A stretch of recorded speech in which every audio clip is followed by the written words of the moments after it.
Hello বন্ধুরা, সবাই কেমন আছো? আশা করি ভালোই আছো, আর আমিও ভালো আছি।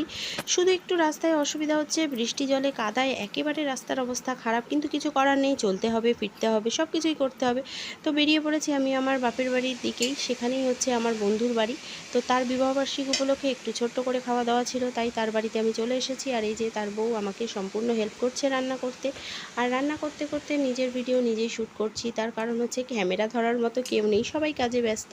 তো কিছু করার নেই, ভিডিও পোস্ট করতে হবে, তাই নিজের ক্যামেরাম্যান নিজেই হয়ে গেলাম। রান্না করতে করতে সেটাই করছি। আবার চলে এসেছি বাড়িতে, দেখো কিছু করার নেই। আমার বর আর আমার ছেলে একটা জায়গায় যাওয়ার কথা ছিল, তো দোকানও সামলাতে হবে, তাই চলে এসেছি। কিছুক্ষণ সময়ের জন্য দোকানটাও সামলাবার জন্য চলে এসেছি, তার কারণ সব কিছুই করতে হবে। আবার কিছুক্ষণ পর চলে গিয়েছি বন্ধুর বাড়ি, সেখানে গিয়ে চিকেন কারিও বসিয়ে দিয়েছি। আর তার আগে চাটনি পাঁপড় সব কিছু তার বউ করে ফেলেছে। আর এই যে দেখো, চিকেন কারিও প্রায় রেডি। আর এই যে সবাইকে খেতেও দিয়ে দিয়েছি, সবাই খেতেও বসে পড়েছে। আর সবশেষে ছিলাম বাকি আমি, আমার বন্ধুর মা, বন্ধু আর তার স্ত্রী, সবাই একসাথে খেতে বসেছি। আর ভিডিওটা কেমন লাগলো সবাই অবশ্যই কমেন্ট করুন।